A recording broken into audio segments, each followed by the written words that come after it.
আল্লাহ বলে কসম বান্দা, আমার কসম, মানে আল্লাহ আল্লাহর কসম খাইয়া বলছে, নিজের কসম খেয়ে বলছে আল্লাহ, বান্দা বিশ্বাস করো আমি কিন্তু তোমাদেরকে জিজ্ঞেস করব আম্মা কানু ইয়ামালুন, তোমাদের পুরা জিন্দেগীর প্রতিটা আমল কর্ম আমি জিজ্ঞেস করব, এটা কেন করেছো, এটা কেন ছেড়েছো, লিমা ফাআলতা হাদা লিমা তারাকতা হাদা। ফজরের নামাজ 1 বছর বান্দা 365 দিনে কোনদিন ফজরের নামাজ পড়ো নাই, আমার বান্দা কেন ছেড়ে দিলা, কেন ছেড়ে দিলা, কেন ছেড়ে দিলা, কেন করলা, এতগুলো মিথ্যা কেন বললা, এত টাকা সুদ কেন খাইলা। সুম্মা লাতুসআলুন্না ইয়াওমাইদিন আনিন নাঈম, আল্লাহ তাআলা বলেন অবশ্যই তোমাদেরকে প্রতিটি নিয়ামত, আনিন নাঈম, আমি আল্লাহ প্রদত্ত প্রতিটা নিয়ামত সম্পর্কে জিজ্ঞেস করব। হাসি কান্না আনন্দ বেদনা, এই আসমান জমিন রোদ বৃষ্টি ক্ষেত ফুল ফল ফসল, স্ত্রী কন্যা জায়গা জমি হাত পাও দেহ অঙ্গ প্রত্যঙ্গ, এক এক লোকমা খাবার, এক এক ঢোক পানি, এমনকি প্রতিটা নিঃশ্বাস, আল্লাহর কসম আল্লাহ তাআলা জিজ্ঞেস করবে বান্দা আমার এক এক নিঃশ্বাসের হিসাব দাও, এক এক ঢোক পানির হিসাব দাও। হাদিসের মধ্যে আছে নবী সাল্লাল্লাহু আলাইহি সাল্লাম একবার 3 দিন, ওনারা 3 জন, আবু বকর, ওমর এবং আমাদের নবী সাল্লাল্লাহু আলাইহি সাল্লাম 3 জনই ক্ষুধার্ত ছিলেন টানা 3 দিন। 3 দিন পরে এক সাহাবী আনসারী মদিনার এক সাহাবীর খেজুরের বাগানে গিয়ে 2-4টা খেজুর খাইছেন আর একটু পানি পান করছেন, 3 জন। তো নবী সাল্লাল্লাহু আলাইহি সাল্লাম তখন হযরতে ওমর রাদিয়াল্লাহু তাআলা আনহুকে বললেন, ওয়াল্লাহি লা তুসআলু আন হাযান নাঈম, ওমর আল্লাহর কসম এই যে খেজুর আর পানি খাইলা এইটার ব্যাপারে হাসরের দিন তোমাকে আল্লাহ জিজ্ঞেস করবে, ওমর এটুকুর হক কি আদায় করছে। এই আজকের এই 3 দিন ক্ষুধার্ত থাকার পরের এই 1 ঢোক পানি আর এই 2টা খেজুরের হিসাব দিতে হবে। কিতাবে আছে হযরত ওমর রাদিয়াল্লাহু তাআলা আনহু অবাক হয়ে গেছেন, ইয়া রাসূলুল্লাহ কি বলেন, ক্ষুধার্ত অবস্থায় 3 দিন পরে 2টা খেজুর খাইলাম আর একটু পানি পান করলাম, এটারও হিসাব দিতে হবে। আল্লাহর নবী বলেন, ওয়াল্লাহি লা তুসআল, আল্লাহর কসম হিসাব দিতে হবে, লা তুসআল, জিজ্ঞেস করা। তাহলে এই পর্যন্ত 3 বেলা ভাত খাইছেন কয়দিন, মন মতো পানি পান করছেন কয়দিন, কত আইটেমের ফল ফলাদি খাইছেন কতদিন। বলে একটা সময় ছোটবেলায় আমাদেরও তো মনে আছে, আজ থেকে 30 বছর আগে 25 বছর আগে 1 কেজি আঙ্গুর কেউ কোনো ঘরে কিনছে না, 1 পোয়া 8 পোয়া আঙ্গুর অসুস্থ রুগী। আমার তো মনে আছে ছোটবেলায় আমার আব্বাই শুধু দেখতাম মালটা খাইতো, আব্বা অসুস্থ ছিল, আমরা তাকায় তাকায় থাকতাম, 1-8 পিস যদি কখনো দিত আব্বা মায়া করে তো এতটুকু হইতে পারত, নাই তো স্বাভাবিকভাবে আমাদের জন্য আনছে, এমন ছিল না, এমনই ছিল 30 বছর আগে, এমনই ছিল।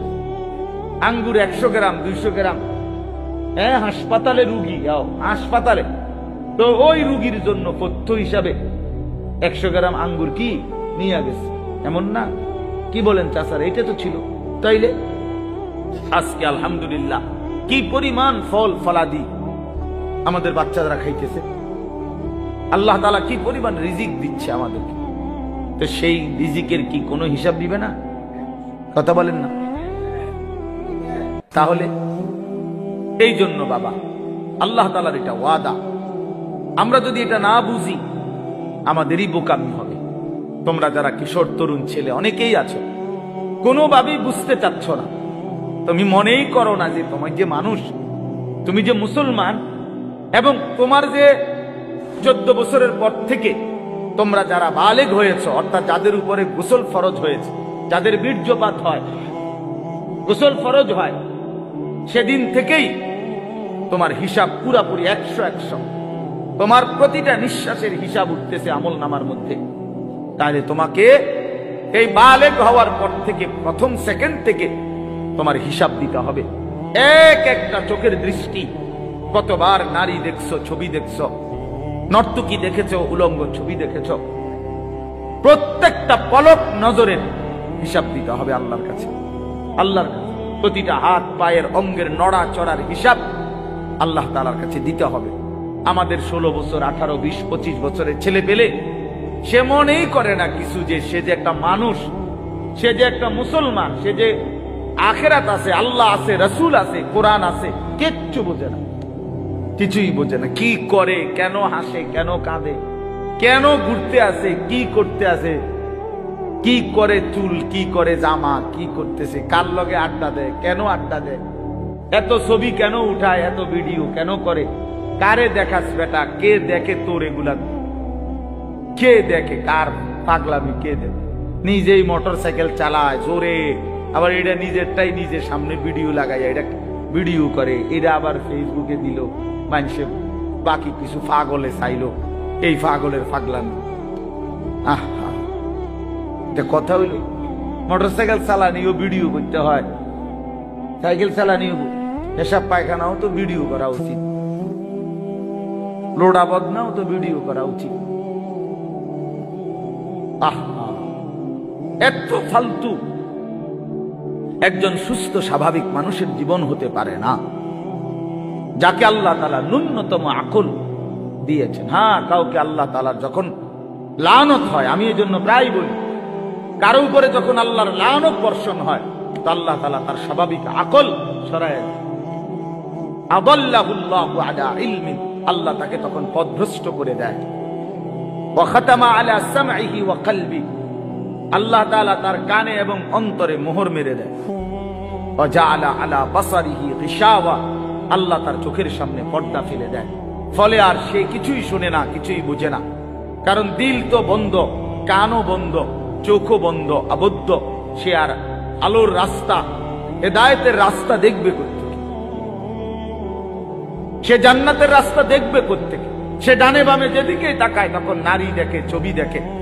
সে যখনই হাঁটে চলে তো ছাদের কিছু অসৎ বন্ধু, চরিত্রহীন কিছু লম্পট, এগুলো সারাক্ষণ কোনো মেয়ের কথা, নারীর কথা, উলঙ্গ কথা, অশ্লীল কথা, গালি গালাজ, একটা আরেকটারে লাথি মারে, একটা আরেকটারে ধাক্কা মারে, একটা আরেকটারে দায়িত্ব ধরে।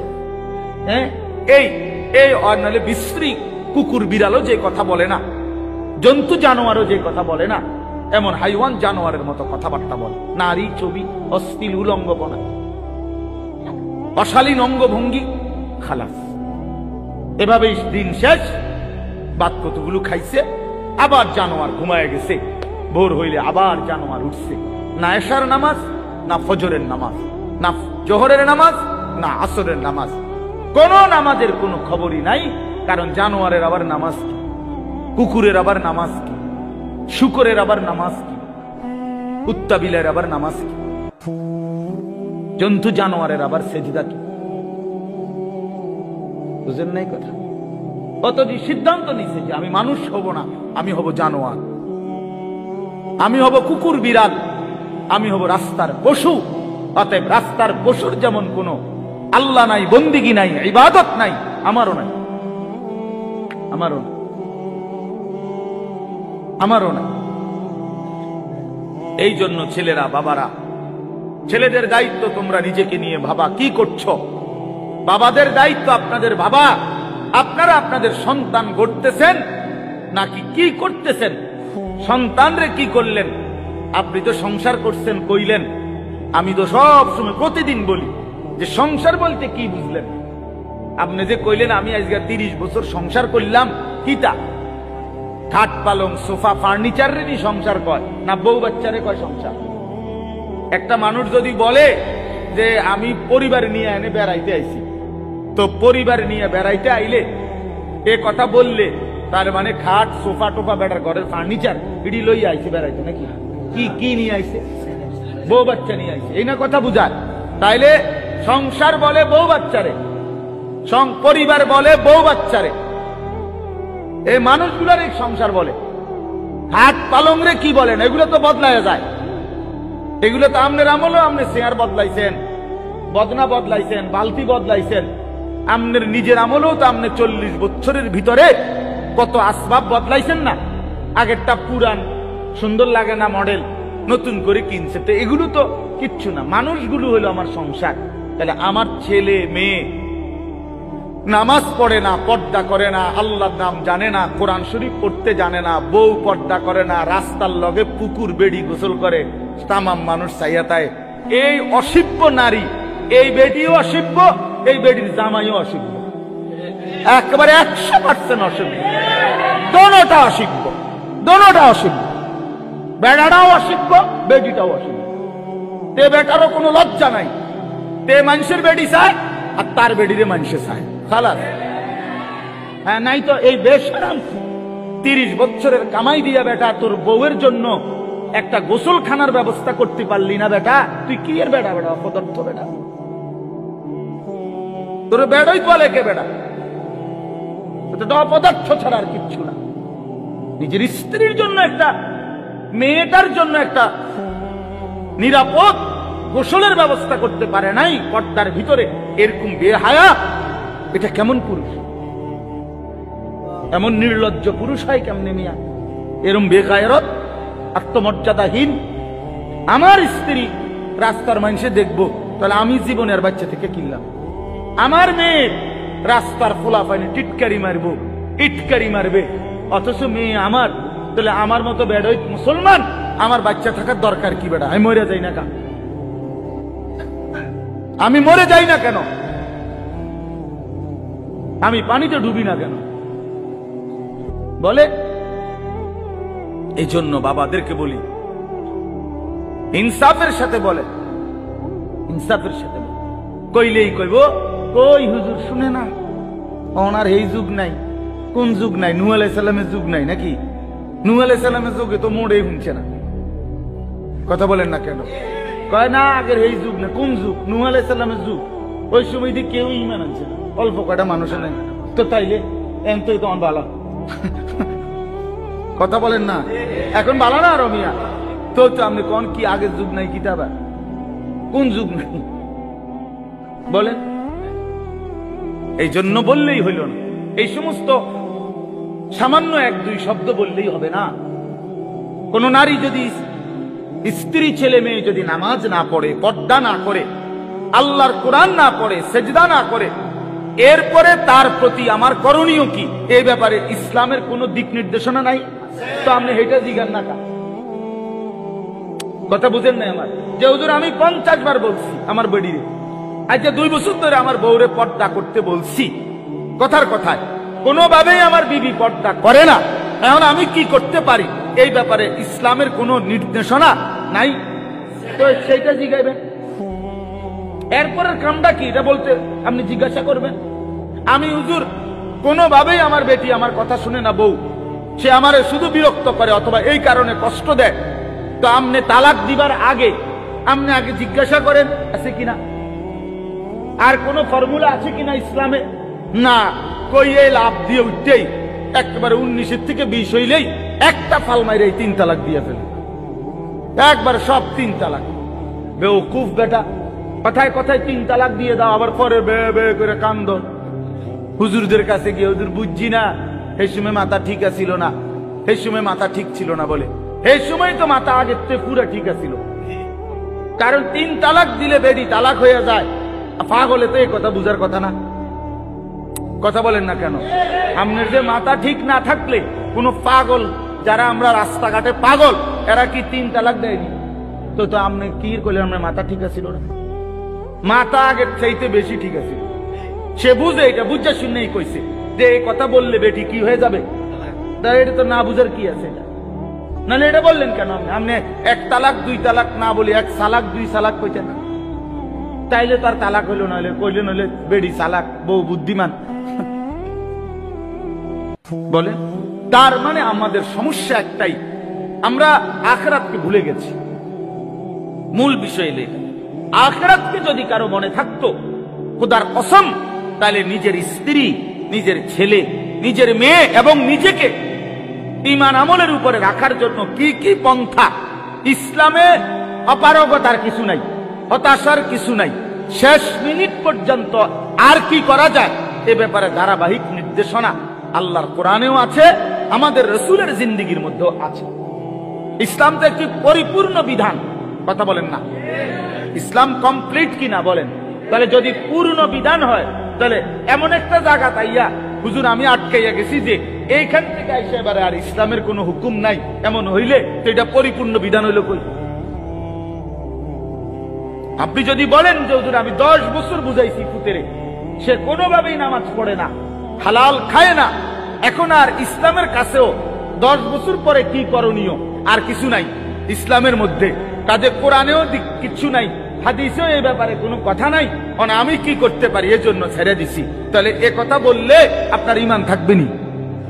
কথা বলেন, ঈমান থাকবে নি? কারণ ইসলাম তো একটি পরিপূর্ণ বিধান, কিয়ামত পর্যন্তের জন্য বিধান। তাহলে পৃথিবীর শেষ ইসরাফিল ফু দিলেও যদি কোনো প্রশ্ন আসে, কোন বিষয় আসে, সেটার সমাধানও আল্লাহর কোরআনে আছে, রাসূলের জিন্দেগিতে আছে। আজ এই কথা বলার কোনো সুযোগ নাই বাবা, একজনই বোঝেন। আপনি একজনরে বললাম, মনে করেন আমি একজনও যদি বোঝেন আমি স্বার্থ। আমি ব্যক্তিগতভাবে কোন সময় সংখ্যার কাঙ্গালি করি না, এটা সবাই জানে, আগের থেকেই আমার এই তবিয়ত। অর্থাৎ কয়জন এটা নিয়ে আমার কোনো সময় কোনো মাথা ব্যথা নাই। আমি বলতে থাকি এই আজকে 21 বছর আমার এই জিন্দেগি, আলহামদুলিল্লাহ। অর্থাৎ বলতে থাকা দরকার আমার। কয়জন? একজন শুনুক আর 1 লাখ শুনুক, খালাস, শুনছে তো শুনছে। তো আমি ধরে নিলাম যে আমি একজনকেই বললাম। এক ভাই তার ফিকির আসলো নিজের পরিবর্তন, স্ত্রী সন্তানের পরিবর্তন। প্রিয় বাপ, প্রিয় ভাই, এটা এই এক কথাটাই মনে রাখেন, নিজের সংশোধন, নিজের স্ত্রী সন্তানের সংশোধন, ঈমান, আমল, আখিরাত, স্ত্রী বউ বাচ্চা এবং নিজের ওযু, গোসল, নামাজ, রোজা, হালাল হারাম, পাক না পাক, খোদার কসম এইটা নজর রাখা, এটাকে 1 নাম্বার প্রায়োরিটি, প্রাধান্য দেওয়া, এটাই মুমিনের পরিচয়, এটাই মুমিনের ডিউটি। আমার বউ বাচ্চার নামাজ আগে, বাদ পরে। আমার বউ বাচ্চার পর্দা আগে, এরপরে দুনিয়া। মনে করেন আমার বেরিয়ে আমার বউয়ের লগে থেকে যদি বালতিটা কিনতো, ভালো হইতো, ভালো চয়েস করতে পারতো, আমি মনে করলাম, কিন্তু পর্দার খেলাফ হবে, দরকার নাই, বালতি একটু কম সুন্দর হোক, তারপরও বিবির পর্দা হেফাজত হোক। তার মানে মুমিনের ফিকির থাকবে আগে কি দিন, আগে কি বলেন না, আগে দিন, আগে দিন। ছেড়ে দিছেন আপনারা, যার কারণে ছেলে পেলে লাওয়ারিসের মতো হয়ে গেছে। আহা, মুসলমান ছেলে বাপ মার পরিচয়ও ভুলে গেছে। কিসের বাপ মা? যার চুল বেঈমানের মতো, তার আবার বাপ মা কিসের? বলেন, একটা ছেলেকে জিজ্ঞেস করেন, এই যে ছেলে তোমরা বলো বাবা, তোমার কে তোমার বাবা? তোমার বাবা মুসলমান না ইহুদি? বলো তুমি। তাহলে তুমি এই চুল রাখলা কেন? বলো, কোন জানোয়ারের চুল রাখলা? কোন বেঈমানের চুল রাখলা? কোন কাফেরের চুল রাখলা? বলো, বলো। বেটকি দিয়ে উড়াই দাও একটা কথা বললেই। হ্যাঁ, বলো, কার চুল রাখছো? তোমার বাবা মুসলমান, তো তুমি বেঈমান পছন্দ হইল কেন? কাফের বেঈমান তোমার পছন্দ হইল কেন? বলেন। মূল কথা হইল পারিবারিক কোনো বন্ধন নাই, বাবা মার এই ফিকিরে নাই যে আমার ছেলে মেয়ের ঈমান আমল হইল আমার দায়িত্ব, এইটা বুঝেই না। মনে করে ভাত তরকারি, মনে করে বাজার সদাই, আমি কামাই করে দিছি, খালাস না রে বাবা, এটা কথা না। আমরা মুসলমান, আমাদের প্রথম ডিউটি আমার নিজের ঈমান আমল, আমার ডিউটি, দ্বিতীয় ডিউটি আমার স্ত্রী সন্তানের ঈমান আমল। কু আনফুসাকুম, এই 1 নাম্বার। 2 নাম্বার, ওয়া আহলিকুম, পরিবারকে বাঁচাও। প্রথমে নিজেকে বাঁচাও জাহান্নাম থেকে, 2 নাম্বারে পরিবারকে বাঁচাও জাহান্নাম থেকে, 3 নাম্বার ওয়া আনদির আশিরাতাকাল আকরাবিন, আল্লাহ বলছে নিজের আত্মীয় স্বজন, নিকট আত্মীয় যারা, তাদেরকে বাঁচাও জাহান্নাম থেকে। 4 নাম্বার লিতুনদিরা উম্মাল কুরা ওয়া মান হাওলাহা, নিজ এলাকা যেটুকু, এই এলাকা এবং তার আশপাশের মানুষদেরকে আল্লাহর ভয়, আখিরাতের ভয় দেখাও। এই 4 নাম্বার। 5 নাম্বার কুনতুম খায়রা উম্মাতিন উখরিজাত লিন-নাস তা'মুরুনা বিল মা'রুফ ওয়া তানহাউনা আনিল মুনকার। এবার চেষ্টা করো সারা পৃথিবীর বিশ্ব মানবতাকে, সমস্ত মানুষকে আল্লাহর দিকে ফেরাবার চেষ্টা করো। খালাস, ইসলামের এই 5টা আমার দায়িত্ব বন্টন করে দিয়েছে কোরআন। 5টাই কোরআনের আয়াত। 1 নাম্বার নিজেকে বাঁচাও, 2 নাম্বার বউ বাচ্চাকে বাঁচাও, 3 নাম্বার আত্মীয় স্বজনকে বাঁচাও, 4 নম্বরে নিজ গ্রাম মহল্লা এবং আশপাশের মানুষকে বাঁচাও। 5 নাম্বার সারা পৃথিবীর মানুষের ফিকির করো, সারা পৃথিবীকে বাঁচাবার চেষ্টা করো, সারা উম্মতে মুসলিমাকে বাঁচাবার চেষ্টা করো। আল্লাহর নবী সাল্লাল্লাহু আলাইহি সাল্লাম ফজরের নামাজের ওয়াক্ত হলে মা ফাতেমার ঘরে মেয়ে ওনার ঘরের কামরায় গিয়ে ওনারে উঠাইতেন। ফজরের ওয়াক্ত নবী সাল্লাল্লাহু আলাইহি সাল্লামের চাচা আব্বাস ওনারে গিয়ে উঠাইতেন। নবীজির ফুফি সাফিয়া, ফুফু আর কি, ফুফু ওনারে গিয়ে উঠাইতেন আর ডাক দিয়ে বলতেন, আনকিজি নাফসাকে মিনান নার, হে চাচা, হে ফুফি, জাহান্নামের আগুন থেকে নিজেকে বাঁচান। ফাইন্নী লা উগনি আনকে মিনাল্লাহি শাইআ, বলতেন ফুফু, চাচা, আল্লাহর কসম। মেয়ে ফাতেমাকে বলতেন, ফাতেমা, আমি তোমারে মুহাম্মদের মেয়ে বললে, মুহাম্মদের চাচা এ কথা বললে, মুহাম্মদের ফুফু বললে আমি হাসরের ময়দানে কোনো উপকার করতে পারবো না। নিজের ঈমান, নিজের সেজদা, নিজের তাকওয়া এটা দেখাইয়া হাসরের ময়দানে মুক্তি নিতে হবে। মুহাম্মদের স্বাস্থ্য ভাই কইলে হইতো না। নবী পাকের মেয়ে বললে হবে না, নবী পাকের চাচা বললে হবে না। নবীজির চাচা বললে যদি জাহান্নামের মুক্তি পাওয়া যায় তো আবু তালেব, আবু লাহাব, আবু জেহেল, আবু লাহাব তারাও তো বলবে আমি তো চাচা। কথা বলেন না কেন? তাইলে তখন কি হবে? এজন্য নবী বলছেন, না না, আত্মীয়তার পরিচয় হবে না, ঈমান আমলের পরিচয়। ফাইজা নুফিখা ফিস সূর ফালা আনসাবা বাইনাহুম ইয়াওমাইদিন, আল্লাহ বলেন হাসরের মাঠ যখন কায়েম হবে কেউ কাউকে কোনো আত্মীয়তার নসব মানে কি? আত্মীয়তা, বংশের কোনো পরিচয় হবে না। ওয়ালা ইয়াতাসাআলুন, কেউ কাউকে ভালো মন্দ জিজ্ঞেসও করবে না। ভাইজান কোনো কষ্ট হইতেছে কিনা চাচা, বসতে কোনো অসুবিধা হইতেছে? না না, এখানে কথা কই না, হাসরের ময়দানে। বুঝেন ভাই? এখন না আমরা জিগাই যে ভাই সাহেব কোনো একটু আরামসে বসেন বা ওনার একটা চেয়ার দেন, ঠিক আছে না? চাচা যান মুরব্বী, ওনার একটু আগে বাইর হইতে দেন, ওনার আমরা এরকম বলি কি না বলেন? তো আল্লাহ তাআলা বলেন কিয়ামতের দিন ওয়ালা ইয়াতাসাআলুন, কেউ কাউকে একটি শব্দ জিজ্ঞেস করবে না যে কষ্ট হচ্ছে কিনা। না না, লিকুল্লি ইমরিইম মিনহুম ইয়াওমাইদিন শা'নুন ইউগনি, আল্লাহ বলেন প্রত্যেকেই নিজেকে নিয়েই ব্যস্ত থাকবে। ইয়াওয়াদ্দুল মুজরিমু লাউ ইয়াফতাদি মিন আযাবি ইয়াওমাইদিন বিবানি ওয়া সাহিবাতিহি ওয়া আখি ওয়া ফাসিলাতিহি আল্লাতী তু'যি ওয়া মান ফিল আরদি জামিআ সুম্মা ইউনজি। বড় সাংঘাতিক আয়াত এটা। আল্লাহ বলে প্রত্যেকটা নাফরমান পাপী জাহান্নামী কিয়ামতের দিন আল্লাহকে বলবে, আল্লাহ আজকে এই হাসরের ময়দানে আপনি আমার ভাই, আমার স্ত্রী, আমার সন্তান, আমার মহল্লাবাসী, এমনকি গোটা পৃথিবীবাসীকে জাহান্নামে দিয়ে দেন, তবুও আমারে বাঁচায়। ওয়ামান ফিল আরদি জামিআ, প্রয়োজনে জমিনের সমস্ত মানুষকে জাহান্নামে দেন, সুম্মা ইউনজি, তবুও আমারে বাঁচিয়ে দেন। এমন আগুন আমি সইতে পারবো না মাওলা। কারণ কোরআন শরীফে আছে যে সরাসরি হাসরবাসী আখিরাতে হাসরের মাঠে ফেরেশতারা জাহান্নামকে টেনে আনবে। ওয়াজিআ ইয়াওমাইদিন বিজাহান্নাম, জাহান্নামকে 2 চোখে দেখবে মানুষ। এই দেখেই তখন প্রতিটা নাফরমান বলবে, মাওলা এমন ভয়ানক আগুন যেটা ধাউ ধাউ করে জ্বলতেছে, তীব্র জাহান্নামের গর্জন, টকবক করতেছে আগুন। আল্লাহর নবী বলবেন জাহান্নামের বিকট গর্জনে গোটা হাসরের ময়দানের ইমানদার নাফরমান আরে নবী, আউলিয়া, সিদ্দিক পর্যন্ত চিৎকার দিয়া বলবে, ইয়া রব্বি নফসি নফসি। জিব্রাইলের মতো সাহাবী ফেরেশতা, ফেরেশতাদের কোনো গুনাহই নাই, চিন্তাও নাই, সেই জিব্রাইলের মতো ফেরেশতা হাদিসে আছে হাসরের ময়দানে জাহান্নামের দিকে তাকাইয়া মাটির মধ্যে নিজের হাত বাইরে হাত বাড়ি দিতে দিতে করতে বলবে, ইয়া রব্বি সাল্লিম সাল্লিম, আয় মাওলা আমারে বাঁচান, আমারে বাঁচান, আমারে বাঁচান, আমাকে। আল্লাহ তাআলা বলেন কাল্লা, কিন্তু আল্লাহ বলে কখনোই না। ইন্নাহা লাযা, রব্বুল আলামিন বলেন এটা জ্বলন্ত ধাউ ধাউ করে প্রজ্বলিত আগুন, নাজ্জাতাল লিশ-শাওয়া। রব্বুল আলামিন বলেন নাফরমান এই মুহূর্তে জাহান্নামের আগুনে ফেলা হবে, প্রথম সেকেন্ডেই, প্রথম মিনিটেই নাজ্জাতাল লিশ-শাওয়া, সারা দেহের গোশত চামড়া হাড্ডি প্রথম মিনিটেই, এক সেকেন্ডেই একদম জ্বলে ভুনা হয়ে যাবে।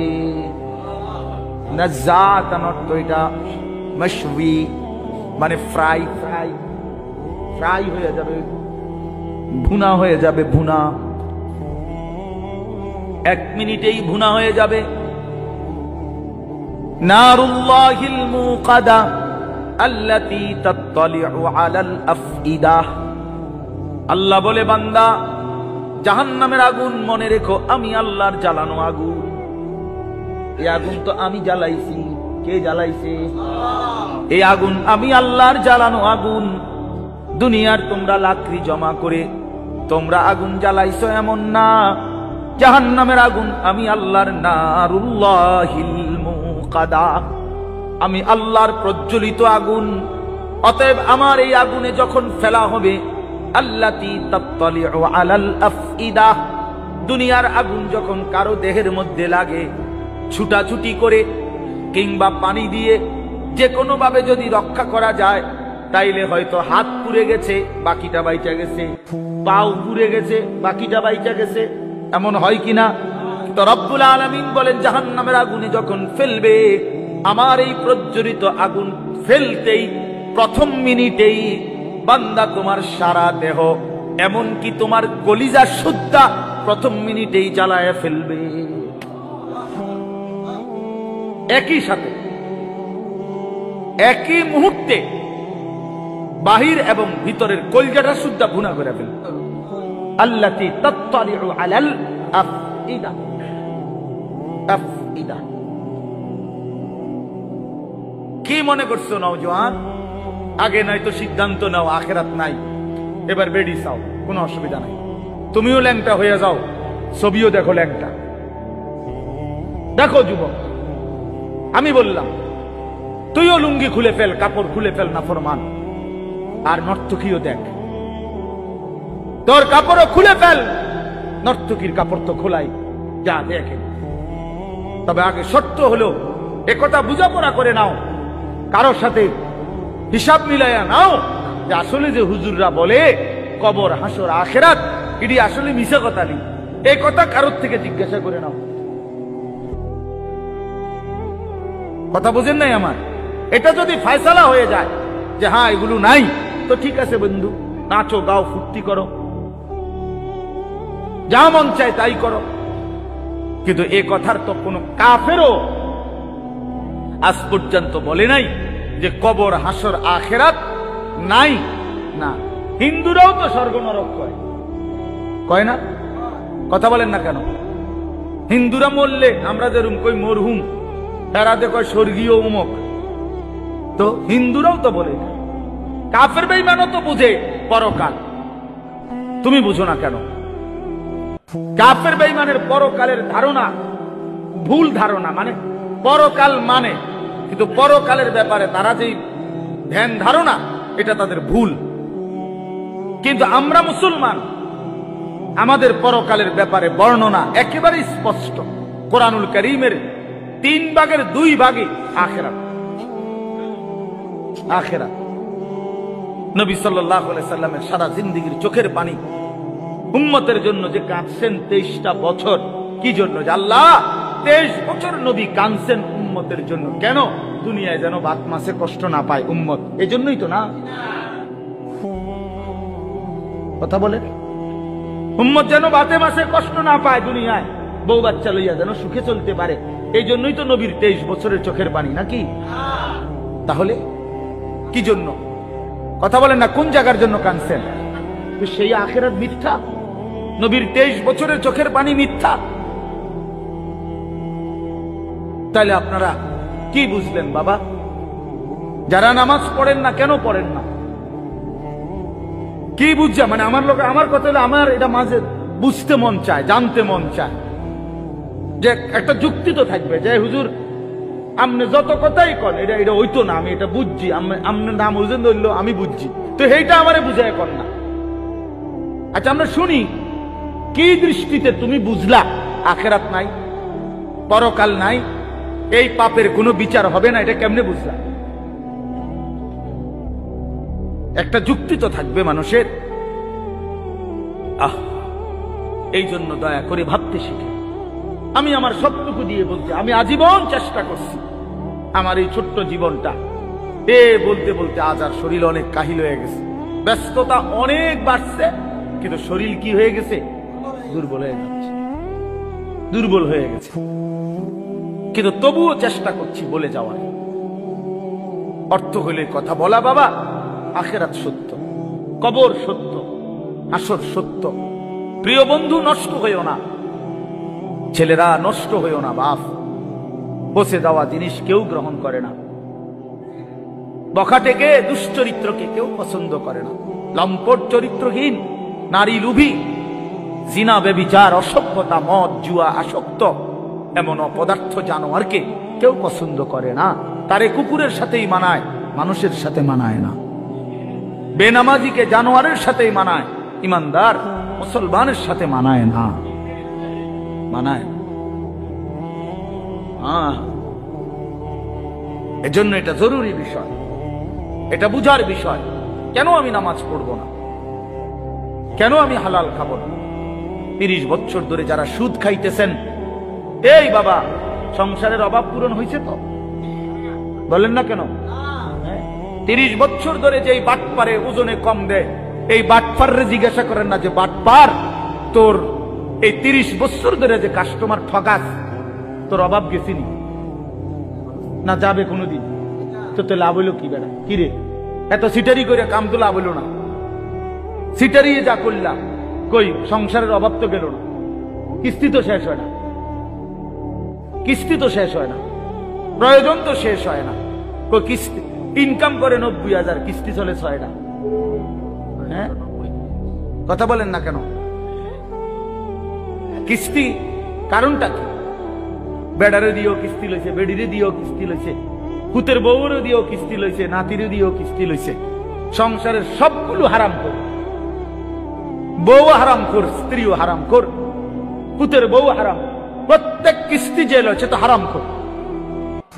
কথা বলেন না কেন? মাতেন না কা নাইরে আপনি পাল্টা জবাব দেন।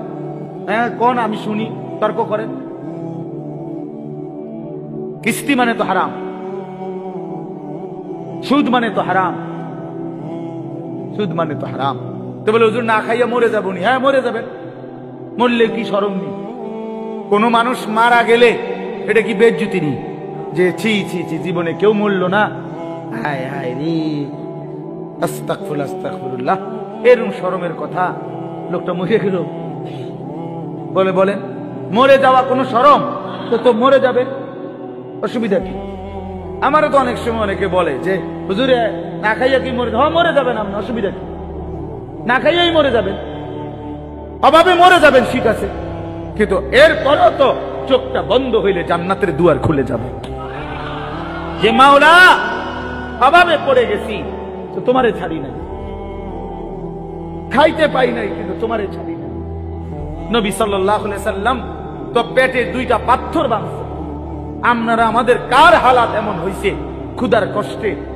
হ্যাঁ পাথর বাঁধছেন বলে 3 দিন খান নাই টানা, এমন আমাদের কারো জানা মতে, আর আমরা বাদ দেন মিয়া, আমাকে জানা মতে বলে আমার চাচা একবার এরুম হয়েছে, আমার জ্যাডার একবার এরুম হয়েছে যে 3 দিনে এক লোকমা খাবার খায় নাই, এমন হয়েছে চাচা? আপনি শুনছেন চাচা? আপনি তো মুরব্বী বয়স্ক, আপনি বলেন চাচা, আপনি বলেন এমন শুনছেন কোনদিন? কিন্তু আল্লাহ নবী সাল্লাল্লাহু আলাইহি সাল্লাম যে দিনের পর দিন 3 দিন ক্ষুধার্ত ছিলেন, এ কথা কি আপনারা শুনেন নাই? তাহলে নবীজির চাইতে ক্ষুধার কষ্ট বেশি সয়েছে এমন উম্মত তো এই 1450 বছরও এখনো হয় নাই। সাহাবায়ে কেরাম, আবু বকরের মতো দামি সাহাবী, ওমরের মতো দামি সাহাবী, হযরত আয়েশা নবীজির স্ত্রী বলেন রাআইনা হিলালান সুম্মা হিলালান সুম্মা হিলালান। নবীজির স্ত্রী বলেন এক চাঁদ উঠছে, এটা ডুবছে, আরেক চাঁদ উঠছে, এটা ডুবেছে, আরেক চাঁদ উঠছে, এটাও ডুবছে। কয়টা হলো? কয় মাস? 3 মাসে। আল্লাহর কসমে মসজিদে বসা নবীজির হাদিস, আম্মা জান আয়েশা বলে, মা আওকাদাত ফি আবিয়াতে রাসূলিল্লাহ নারুন। আবিয়াত বহুবচন না, বাইতুনের। রাসূলের 9 জন বিবি। আম্মা জান আয়েশা স্ত্রী বলে, আমরা 9 বিবির কারো ঘরে এই গোটা 3 মাসে কোনো দিন রান্না করা চুলায় কোনো খাবার আমরা খাই না, কোনদিন। ফামা আইশুকুম। সাহাবী জিজ্ঞেস করছে, মা তাহলে বাঁচলেন কিভাবে? ফামা আইশ, জীবনটা চালাইলেন কেমন? আল্লাহর নবীর স্ত্রী বলেন, আত-তামার ওয়াল মা, খেজুর এবং পানি। 3 মাস খেজুর এবং পানি, সকালেও এটা, দুপুরও এটা, রাতেও এটা, শনিবারও এটা, রবিবারও এটা, সোমবার, মঙ্গলবার, বুধবার, বৃহস্পতিবার, শুক্রবার, প্রতিদিন একই জিনিস। এভাবেই জিন্দিগি। পানি, খেজুর, খেজুর, পানি। খেজুরও তো অল্প, 1টা 2টা 8টা। খেজুরের দানা বাইটা পিসাইয়া পাউডার বানায়া সাহাবায়ে কেরাম খেজুরের দানা পানি ভিজায়া ছাতুর মতো বানায়া তারপরেও খাইছে।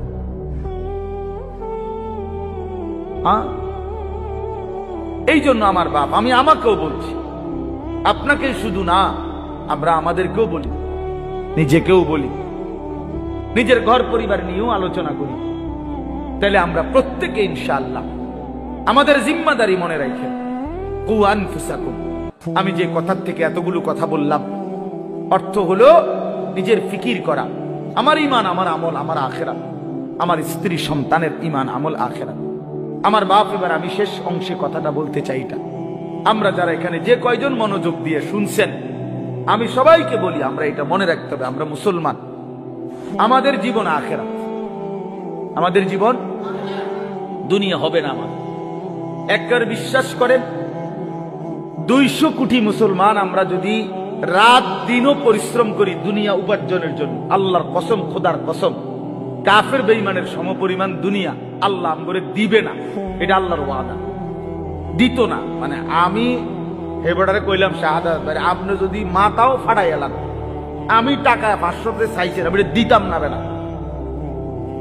এবার তুমি যেটা মনে করো এটা করো, আমি কইলাম দিতাম না, দিতাম না, তখন আমি কেমনে নিবেন আপনি আমার থেকে টেয়াটা? কথা বুঝেন নাই আমার? আমি যে কইছি, একেবারে কসম করে কইছি যে আমি টেয়াটা দিতাম না।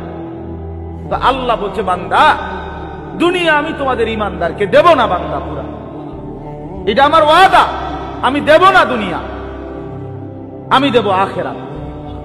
আখিরাতে আল্লাহ বলছে, বান্দা দুনিয়া আমি তোমারে প্রয়োজন মাফিক দিচ্ছি, আর কাফেরকে দুনিয়া বেশি দিলাম, তবে আখিরাতে পুরাটা তোমাদের ইমানদারদের জন্যই বরাদ্দ রাখলাম, বেঈমানকে এক ঢোক পানিও পান করতে দেব না, এক ঢোক পানি। চোখটা বন্ধ হইলে কোনো বেঈমান আর এক ঢোক পানি পাবে না, এক লোকমা খাবার আর কোনোদিন মিলবে না। লা ইফাত্তারু আনহুম ওয়া হুম ফীহি মুবলিসুন। আল্লাহ বলে, জাহান্নামী জাহান্নামের আগুনে 1 সেকেন্ডের জন্য বিরতি পাবে না। লা ইফাত্তারু, বিরতি হবে না। কি ভাই, তাহলে আপনি কি লেগে লাফালাফি করতেছেন? আমরা কেন এরকম পাগল হয়ে গেলাম? পারতেন না তো? দুনিয়া আমরা বেঈমানদের সমপরিমাণ হবে না, এটা আল্লাহর ওয়াদা, আল্লাহর ওয়াদা। তো যার হাতে সব, তিনি বলতেছেন আমি তোমারে দিতাম না, আপনি কীর্তন কারাগারি করেন কেন? এই সাফাসাফিটা করতেছেন, উনি কইলো দিত না? বলেন বলেন। একজন ফুট বিদেশ পাঠাইয়া আপনাকে বিরাট কিছু করে লাগবেন, কিতা এই ঘুরে ঘেরে ফাঙ্গাসার তেলাপিয়ারি আমরা জানি না, আর কিতা যার ফুট ইটালি এবার কিতা খায়, হ্যাঁ, যার 3 ফুট বিদেশ এবার কি খায়, হ্যাঁ কি খায়? দৈন্যতা করলা, দুন্দুল ফুলকপি আর পাতা কপি, পারবের মুরকা আর কক মুরকা, আর কিতা খান আপনি? আপনি কি বাঘের গোস্ত খান নাকি? কা খাইবেন না আপনার ফুট ইটালি? আপনি কি লেগে হুদা মুরগের গোস্ত খাইবেন? এটি তো আমরা আঙ্গাল কাঙ্গাল রাই খাই। আপনি তো প্রতিবেলা সিংহের গোস্ত খাওয়া দরকার, আপনার 3 ফুট বিদেশ। কই দুনিয়া কি ভোগ করছি আমরা? এই সামান্যটুকু দুনিয়া, 3 বেলাও তো আমরা ঠিক মতো সামান্য কুদ্দুর খাবার খাই, এইটুকুর জন্য আখিরাত ছেড়ে দিলেন। একটা অটো ড্রাইভারের সারাদিন ইনকাম কত? সব যাইয়া তুইয়া 300 টাকাও তো থাকে না, এই 300 টাকার জন্য আল্লাহকে ছেড়ে দিলেন। একটা সিএনজি ড্রাইভারের ইনকাম কত? সারাদিনে 700-800 টাকাও তো থাকে না, সব মালিক জমা, গ্যাস, এরপরে রাস্তার যে খরচ, ওই যে জায়গায় জায়গায় টাকা দিতে হয় না, জিবি না কি কয় দিলে, এই এগুলো দিয়া ঠিয়া 700-800 টাকাও তো থাকে না। তো 700-800 টাকার জন্য মহান আল্লাহকে ছেড়ে দিলেন, 5 ওয়াক্ত নামাজ ছেড়ে দিলেন। 300 টাকার জন্য 1 ওয়াক্ত নামাজ পড়তে পারলেন না, 700 টাকা মিলাইতে গিয়ে 1 ওয়াক্ত নামাজ পড়লেন না। হায় হায় নাফরমান, কত বড় নাফরমান। একটা চা দোকানদার, তার ডেইলি ইনকাম কত? 30,000। কথা বলে না? হ্যাঁ, তাহলে বড় জোর 500 টাকা। তো বড় জোর 500 টাকা বেটা নাফরমান, 500 টাকার জন্য আল্লাহকে ছেড়ে দিলি, 1 ওয়াক্ত নামাজও পড়লে না। ছি ছি ছি ছি ছি। তোমরা যুবকরা বলো বাবা, 12,000 টাকার একটা মোবাইলের জন্য আল্লাহকে বাদ দিয়ে দিলা। কিছুক্ষণের এই নারী ছবি, বন্ধুদের এই আড্ডার জন্য এত বড় মহান আল্লাহ যে তোমাকে খাওয়ায় পড়ায় লালন পালন করে, তাকে বাদ দিয়ে দিলা বাবা। ইনসাফ না এটা। অতএব আমাদের কথা এটাই, আমাদের জিন্দেগি আখিরাত, আমাদের জীবন কি, আমাদের প্রস্তুতি কিসের জন্যে, আমাদের সারাটা দিন রাত কিসের জন্যে? কোরআন শরীফে আছে, আল্লাহ বলছেন অহুয়াল্লাযী জাআলাল লাইলা ওয়ান নাহারা খিলফাতান লিমান আরাদা আন ইয়াযাক্কারা আও আরাদা শুকুরা। আল্লাহ বলেন, আল্লাহই রাত বানান, দিন বানান, প্রতিদিন এবং রাত এবং দিন এনে থাকেন পর্যায়ক্রমে। খিলফাতান বাই সিরিয়াল, একবার রাত একবার দিন, একবার রাত একবার দিন। কেন বানায়?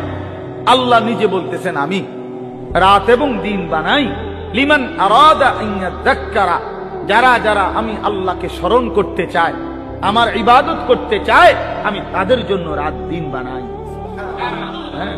আমার বান্দা যদি রাত না হয়, মাগরিব পড়বে কেমনে? আমার বান্দা ঈশার নামাজ পড়বে, আমার বান্দা সারা দিনের পরিশ্রমের জন্য বিশ্রাম করবে কেমনে? এই জন্য আমি রাত বানাইলাম। আমি যদি দিন না বানাই, তো আমার বান্দা ফজর পড়বে কেমনে, জোহর পড়বে কেমনে, আসর পড়বে কেমনে, হালাল উপার্জন কেমনে করবে? এই জন্য আমি দিন বানাই। তো আল্লাহ তাআলা বলেন, সেজদার জন্য, আমার হুকুম মানার জন্য আমি রাত বানিয়ে থাকি, দিন বানিয়ে থাকি। কোন সিটার বাটপার, কোন মদখোর ঘুষখোর, কোন নারী লুবি, কোন মোবাইলের অসভ্য উলঙ্গ ছবি দেখনেওয়ালা নাফরমান, তোদের জন্য, তোদের বেঈমান নাফরমানদের জন্য রাত হয় না, দিন হয় না। রাত দিন হয় ইমানদারের সেজদার জন্য। এই জন্য বাটপার সিটার গুলো, লম্পট দুশ্চরিত্র গুলো, সুদখোর হারামখোর গুলো এই নামাজি ইমানদার বান্দাদের উসিলায় বাকিগুলা বাদ খায়। এদের বরকত, এদের বরকত, এই সিটার বাটপার চলে এদের উসিলা, নাইলে এগরে খাওয়াইলো না। যদি সেজদাওয়ালা না থাকতো, যদি ঈমানওয়ালা না থাকতো, যদি তালিবে ইলম না থাকতো, যদি উলামায়ে কেরাম জমিনে না থাকতো, যদি আল্লাহর কোরআন পড়নেওয়ালা কেউ না হতো, আল্লাহর জিকির যদি উচ্চারিত না হতো, তাহলে কোন নাফরমান বেঈমানের জন্য আল্লাহ পাক রাতও বানাইতেন না, দিনও বানাইতেন। আল্লাহ আমাদেরকে বুঝ দান করেন।